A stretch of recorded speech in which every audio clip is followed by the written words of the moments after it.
And hello everyone, welcome back to a brand new story. My name is ForeverElite, guys, and we're going to be getting right into it.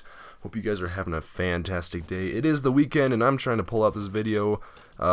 If it's late, which it probably will be, it's because I had a unexpected work shift today. So I will be doing that and I'll be trying to get this video out pretty soon here. But anyway, guys, this is the story of when I got lost in a science museum.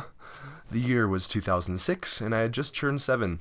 I am actually turning 17 in 4 days, and I'm so hyped. I'll tell you guys a little announcement at the end of this video. But anyway, guys, so I was 7 years old. We were going to Denver for the day because we had the day off, and I was actually homeschooled until 6th grade, so we had the days off pretty frequently.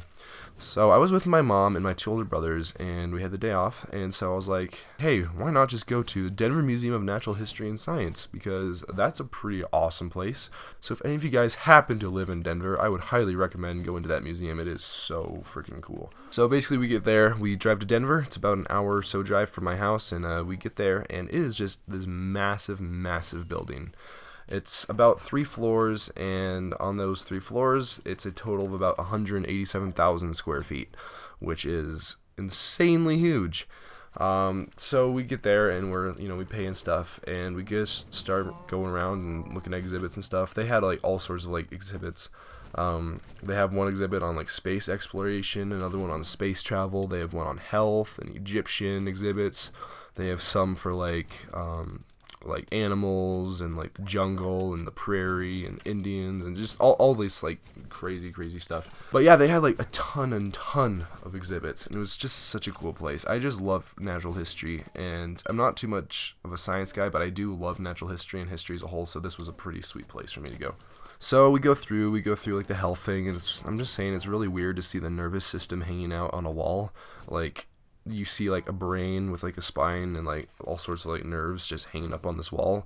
And what's even weirder is that all this stuff actually came from real humans, and they're just like donated, and then they're like preserved and like hung up, and so you can see like a real human body and stuff. It's really kind of weird, but it's also really cool. So anyway, after that we go to this place called the Discovery Center. Now the Discovery Center is a place for young kids basically go and discover stuff. So they learn about like science, they learn about physics and chemistry and all this other stuff. And looking back on it now, it's kind of strange that I would even have interest in that, because I really don't like to do sciencey stuff. But anyway, we went there, and it was actually really cool. Okay, so basically what you can do there is they like have this place where you can make rockets, and the rockets are made out of cardboard, and then you like launch them with like air compressors, and you can like race people and see who built the best rocket. It's more about like physics and like how you're able to build and like drag and all this stuff. So it's really cool. It's kind of like teaching kids how, depending on what shape and size and length your rocket is, that's how fast and how long and like how far it's gonna go. And so that's really cool. It's like a really good way to teach kids how to do stuff. But anyway, yeah, you basically put them on air compressors and you launch them. And I also found out that they had like this real thing that makes a hologram. Now a hologram, if you guys don't know, is like an image, a 3D image that's projected into the air. Now it's really cool. Just look up hologram. Like Star Wars has holograms and stuff, but it's really cool. They have like physics, chemistry, other sciencey stuff. It's really cool. So I made the stupid move of trying to wander around by myself. It's a pretty big room, but I knew where my mom was, so I'm like, okay, I'm good. So I went and I like looked at the hologram. I'm like, okay, this is really cool. And I kind of like putting my hands through the hologram and stuff, because it's just a 3D image. And then I'm like, no, I'm gonna go find my mom. And so I'm going back, and I went to the rocket launch area, and I didn't see my mom. So I immediately start to panic, and I start running around the Discovery Center. Like, just imagine like this little 6-year-old kid, 7-year-old kid, just running as fast as you can, just like around this room, just like it's filled with people. So I'm running around, I'm really freaking out, I'm panicking like crazy. I start to actually run out of the Discovery Center, which was a really stupid move because I thought my mom had left me. So I run to like the space exhibit. I run up and down escalators. I'm like going through everywhere. I'm just running around with my little legs going as fast as I can get carried and whatever. And so then I start to whimper a little bit. I'm like, I'm so lost, help. And so I start whimpering.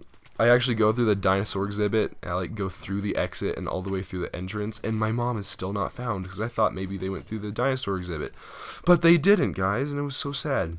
So at this point, I start to cry a whole lot more. I am just freaking out. I'm panicking.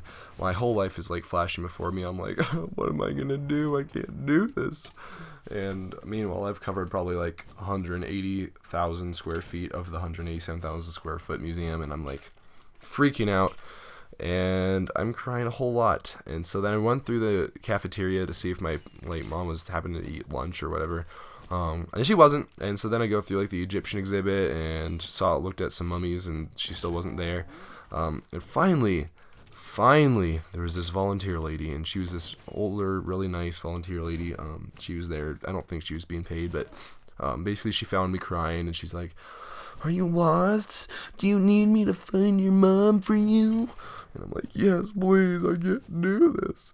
And so this lady comes and she like starts to help me, and I told her that my mom had been in the Discovery Center and that she probably left and that I lost her. So my mom was like, or no, the volunteer lady was like, "Okay, we'll head back up there." And so we head up there, and we're kind of like searching through the Discovery Center, and that's like the only 7,000 square feet I hadn't looked. And what do you know? My mom was at the rocket launching spot, and who would have ever guessed that she would have ever left?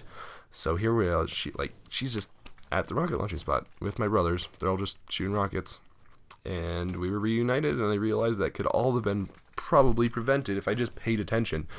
Because literally, she had left for like 2 minutes, like to the place where you're able to build the rockets, because they have a spot where you're able to actually build the rockets. And then you just walk over to another place and then launch the rockets. So she was actually at the place where you build the rockets, and that was only like probably like 20 feet away from where you actually launch the rockets, and I was just too stupid to actually figure that out and look for her there. But yeah, guys, that's the story of when I got lost in this huge, massive museum. And basically what you can take away from this is be attentive and don't be stupid, because I sure didn't listen to my own advice, because I was just this little 7-year-old kid running around and didn't even look for my mom at the closest spot I could have probably looked for her.